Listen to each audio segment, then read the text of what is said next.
ये दोस्ती हम नहीं तोड़ेंगे तोड़ेंगे दम मगर तेरा साथ না छोड़ेंगे। তার শেষ যাত্রায় পাশে এলেন অমিতাভ, এলেন অক্ষয় কুমার, যিনি স্বপ্ন দেখতেন তারই মতন একজন সফল নায়ক হবার। অনিল কাপুর, সঞ্জয় দত্ত, আমির খান এলেন তার শেষ যাত্রায়। শোলে ছবির পর্দায় বন্ধুকে ফাঁকি দিয়ে আগে চলে গিয়েছিলেন জয়, কিন্তু বাস্তবে সেটা উল্টো হলো। চিত্রনাট্য লেখা হয়েছিল একেবারে অন্যরকমভাবে। তাই হয়তো প্রাণের বন্ধু অমিতাভকে একা রেখে দিয়ে চিরকালের জন্য না ফেরার দেশে চলে গেলেন আমাদের সকলের প্রিয় ধর্মেন্দ্র অর্থাৎ ভীরু। ভারতীয় সিনেমার এক যুগের অবসান হলো। শোকস্তব্ধ গোটা বলিউড টলিউড সকল আর্টিস্ট এবং জনসাধারণ সবাই। ধর্মেন্দ্র অমিতাভের শোলে সিনেমাটা কেউ দেখেনি এমন কোনো বোধহয় ব্যক্তি নেই। এখন যে ছোট ছোট ছেলেমেয়েরা তারাও কিন্তু এই শোলে দেখে। আমাদের রাজনৈতিক মহলও কিন্তু শোকস্তব্ধ। দুঃখ প্রকাশ করেছেন আমাদের রাষ্ট্রপতি দ্রৌপদী মুর্মু, প্রধানমন্ত্রী নরেন্দ্র মোদী এবং আমাদের পশ্চিমবাংলার মুখ্যমন্ত্রী মমতা ব্যানার্জি। সবাই দুঃখ প্রকাশ করেছেন তাদের টুইটের মাধ্যমে। সমগ্র ভারতবাসী এবং বিদেশের মাটিতেও অনেক মানুষ দুঃখ প্রকাশ করেছেন। আমাদের ছোটোবেলাটা বলতে গেলে আস্তে আস্তে শেষ হয়ে গেল। কত মধুর স্মৃতি রয়েছে এইসব সিনেমাকে ঘিরে, কিন্তু আমরা তো ওনাদের কাজের মাধ্যমে ওনাদেরকে মনে রাখবো সারা জীবন।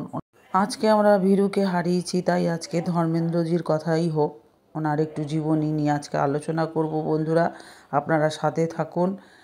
আজকে যদি আমার চ্যানেলে নতুন হয়ে থাকেন অবশ্যই চ্যানেলটা সাবস্ক্রিপশন করে রাখবেন আর অল বাটনে প্রেস করে রাখবেন, তাহলে আমি ভিডিও দিলেই আপনারা পেয়ে যাবেন। আর অবশ্যই আপনাদের লাইক, শেয়ার এবং কমেন্টের আশা করি, কারণ ওটাই আমাদেরকে উৎসাহ যোগায়।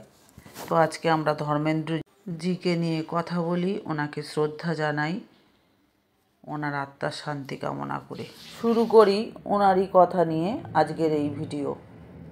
ধর্মেন্দ্র স্মরণে গত 31শে অক্টোবর কয়েকদিন আগেই শ্বাসকষ্ট সমস্যায় গুরুতর আকার ধারণ করলে ধর্মেন্দ্রকে হাসপাতালে ভর্তি করা হয়েছিল। অবস্থার অবনতি হওয়ায় কিছু সময়ের জন্য তাকে ভেন্টিলেটরে রাখা হয়েছিল।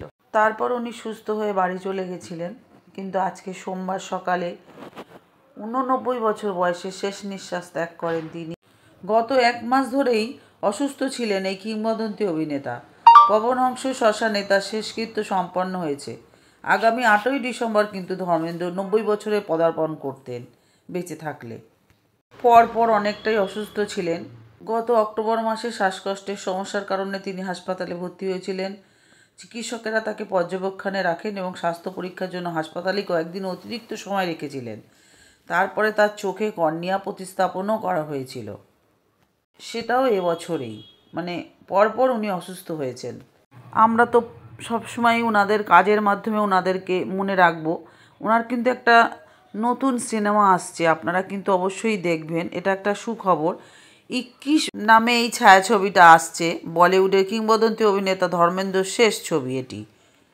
এই ছায়াছবির ট্রেলারও কিন্তু সোমবারে প্রকাশ হয়ে গেছে, যা মুক্তির আগেই দর্শকদের মধ্যে গভীর আবেগ জাগিয়ে তুলেছে। ছবিটির ট্রেলারে এটা স্পষ্ট যে এই চরিত্রের মাধ্যমে তার অভিনয় জীবনের শেষ অধ্যায়কে তিনি সম্মানের সাথে সমাপ্ত করেছেন।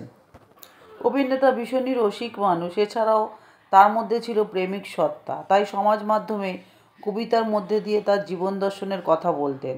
গত মাসে অভিনেতা নিজের এই ছবি 21-এর ট্রেলারটি পোস্ট করেছিলেন।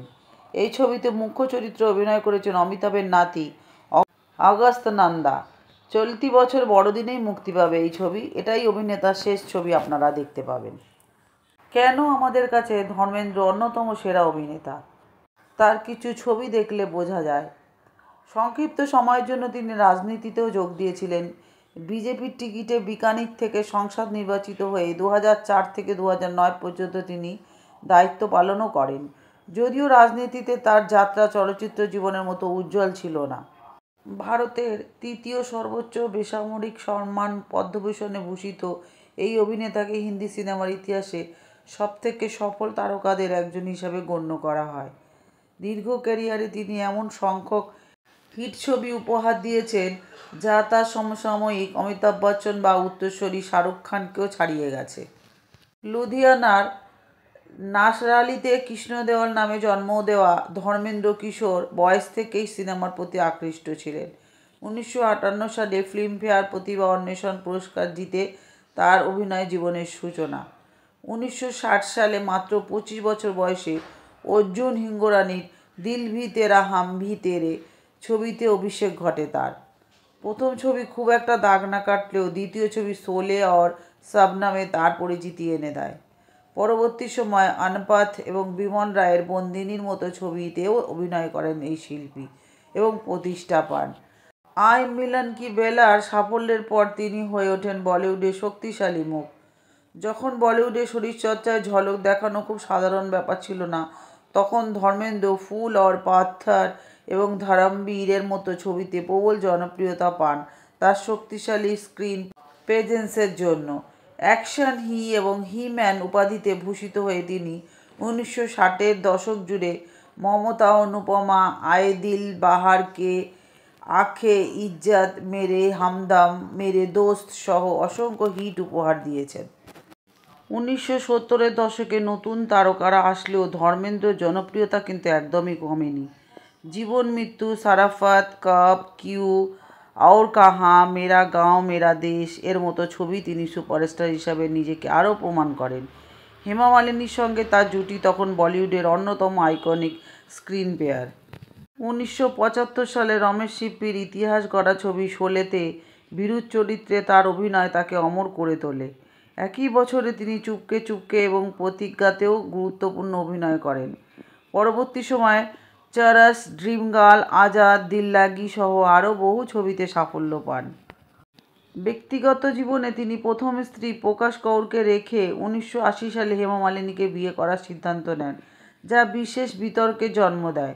তার দুই ছেলে সানি এবং ববি দেওল এবং দুই মেয়ে এশা এবং অহনার মাধ্যমে পরিবার বড় হয়।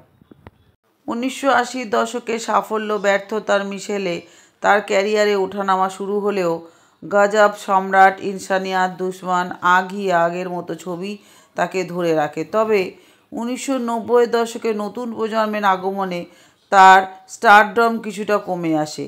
তিনি পরে পার্শ্ব চরিত্রে অভিনয় গ্রহণ করেন এবং লাইফ ইনে মেট্রো, আপনে, জনি গদ্দার, জমলা পাগল দিওয়ানার মতো ছবিতে প্রশংসা কুড়ান। সম্প্রতি তাকে দেখা গিয়েছে তেরি বাতোঁ মে ऐसा উলঝা জিয়াতে। সংক্ষিপ্ত সময়ের জন্য তিনি রাজনীতিতে যোগ দিয়েছিলেন। ওনার প্রারম্ভিক জীবন ছিল এমন: ধর্মেন্দ্র পাঞ্জাবের লুধিয়ানা জেলার একটি শিখ পরিবারে জন্মগ্রহণ করেছিলেন। তার পিতা ছিলেন একজন স্কুল শিক্ষক। ছোটবেলা থেকেই তিনি সিনেমার প্রতি ভীষণই আগ্রহী ছিলেন এবং বড় হয়ে অভিনয় জগতেই তিনি পা দেন। তিনি 1960 থেকে 1990-এর দশক পর্যন্ত বলিউডের শীর্ষস্থানীয় অভিনেতাদের মধ্যে একজন ছিলেন। প্রায় 300-রও বেশি সিনেমায় তিনি অভিনয় করেছেন। ধর্মেন্দ্র প্রথম বিয়ে করেন প্রকাশ কৌরকে, যার সাথে তার দুই ছেলে সানি দেওল এবং ববি দেওল। উভয়ই কিন্তু অভিনেতা। পরে তিনি অভিনেত্রী হেমা মালিনীকে বিয়ে করেন, তার দুই কন্যা এশা দেওল এবং অহনা দেওল। 2012 সালে ভারত সরকার তাকে পদ্মভূষণ প্রদান করেন। লাইফ টাইম অ্যাচিভমেন্ট অ্যাওয়ার্ড সহ বিভিন্ন পুরস্কারে সম্মানিত হয়েছেন অভিনেতা। ধর্মেন্দ্র আজও বলিউডের একটি জীবন্ত কিংবদন্তি, যিনি তার অভিনয়, ব্যক্তিত্ব এবং জনপ্রিয়তায় ভক্তদের হৃদয়ে চিরস্থায়ী স্থান করে নিয়েছেন। বলিউডে ধর্মেন্দ্র গরম ধরম নামে পরিচিত। একজন প্রকৃত ভদ্র পুরুষের মতো দেখতে ছিলেন, পুরুষালী দেহের অধিকারী ছিলেন এবং যখন তার চলচ্চিত্রের কথা আসে তখন তার সংলাপ, প্রচার এবং সময়জ্ঞানে ছিল অত্যন্ত রসাত্মক এবং স্পর্শ। ধর্মেন্দ্রর আসল নাম হচ্ছে ধরম সিং দেওল। হেমা মালিনী ধর্মেন্দ্র জুটি ছিল ঐতিহাসিক জুটি, যাদের অন স্ক্রিনে ভালো রসায়নও ছিল। ধর্মেন্দ্র আগামী শতাব্দীর পর শতাব্দী ধরে সুপারস্টার। তিনি শতাব্দীর পর শতাব্দী ধরে তার মান সম্মান অভিনয়ের জন্য স্মরণীয় হয়ে থাকবেন আমাদের সকলের কাছে।